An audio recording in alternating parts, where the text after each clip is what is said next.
ఎలా తీయాలన్నది చెప్పారు. ఆ పరీక్ష కూడా మీరు చేస్తాం.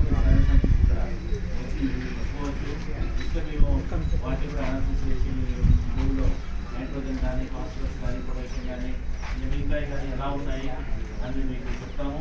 దాన్ని బట్టి మీరు వేసుకునేందుకు అంటే ఎరువులు వేసుకునేందుకు బాగుంటుంది. అలాంటి అవకాశం కూడా ఉపయోగించుకోండి.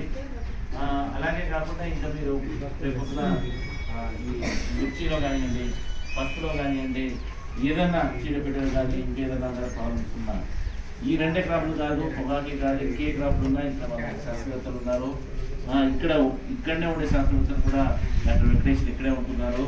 అలాగే మా దగ్గర టెక్నికల్ ఆఫీసర్స్ ఉన్నారు, వాళ్ళని వచ్చి సంప్రదించవచ్చు.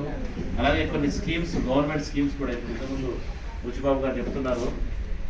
చాలా గవర్నమెంట్, స్టేట్ గవర్నమెంట్ స్కీమ్స్ ఉన్నాయి, అలాగే సెంట్రల్ గవర్నమెంట్ స్కీమ్స్ ఉన్నాయి. అవి తెలుసుకోవాలంటే కూడా మా స్టేషన్కి రండి, వచ్చి మీరు కావాల్సింది అడగండి. మాకు తెలిసిన తెలియకుండా మీరు తెలుసుకోవాలన్నా ఒక రోజు 2 రోజుల్లో మీకు చెప్తాము.